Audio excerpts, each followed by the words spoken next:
2024 के चुनावों पर नजर रखते हुए 28 मई को प्रधानमंत्री नरेंद्र मोदी ने बीजेपी शासित राज्यों के मुख्यमंत्रियों के साथ बैठक की थी।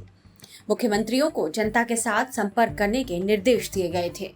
अब मोदी सरकार के 9 साल पूरे होने पर बीजेपी ने 30 मई से 30 जून तक 1 महीने का विशेष जनसंपर्क अभियान का आगाज कर दिया है।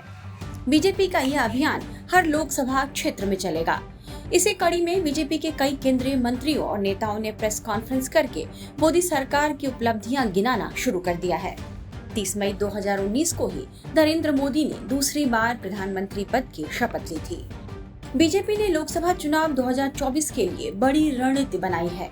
पार्टी आला कमान ने नेताओं को अगले 8 महीने तक पूरी तरह से जमीन पर काम करने का निर्देश दिया है।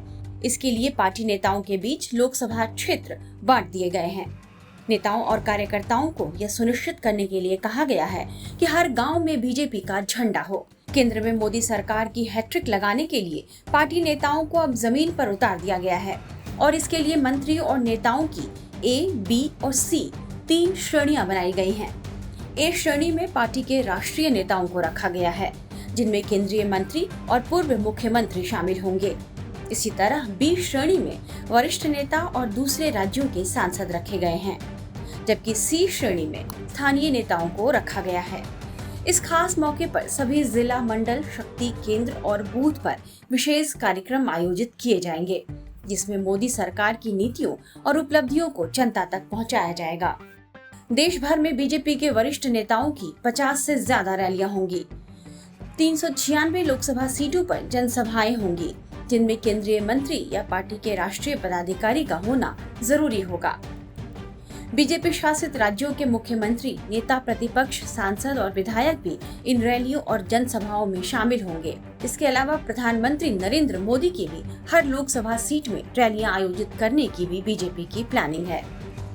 वहीं बीजेपी की योजना इन 1 महीने में देश भर में 1 लाख विशिष्ट परिवारों से संपर्क साधने की भी है।